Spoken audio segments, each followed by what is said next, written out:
ટ્રાફિકમાં ટ્રાફિક એરિયો હોય તો અમરોલી બ્રિજનો છે, કારણ કે એક સાઈડ ઇન્ડસ્ટ્રી છે, એક સાઈડ રેસિડેન્ટ છે, એટલે હાઈએસ્ટ ટ્રાફિક આ બ્રિજ પર થતી હતી.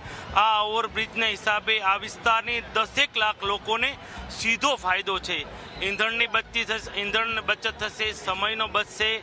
અને આજે સોનામાં સુગંધ રામચંદ્ર ભગવાનની પ્રાણ પ્રતિષ્ઠાનો દિવસ છે, એટલે આ બ્રિજ સોનામાં સુગંધ ના કતારગામની જનતા માટે આજનો આ દિવસ ટ્રાફિકમાંથી મુક્તિ આપવાનો પણ દિવસ છે. આજે એ જે શુભ અવસર આવ્યો છે અને એમાં મેયર સાહેબે ખૂબ મહેનત કરી છે, એનો હું સાક્ષી છું છેલ્લા 6 મહિનાથી, કે એનું ફોલોઅપ, એના કેવી રીતે તારીખ એન્ડિંગ લેવી, એની એમણે મહેનત સતત કરી છે.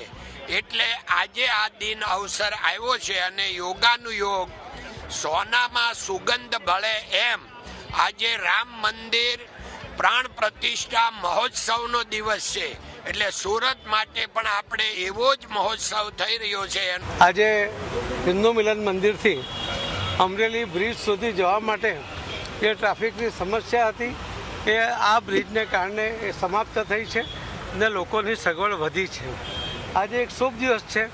રામ મંદિરની પ્રાણ પ્રતિષ્ઠા આજે થઈ હતી, એટલે આજે આ શુભ દિવસે આ નવો બ્રિજ આપણને મળ્યો છે. સુરતના શહેરીજનોને ખૂબ ખૂબ અભિનંદન આપું છું.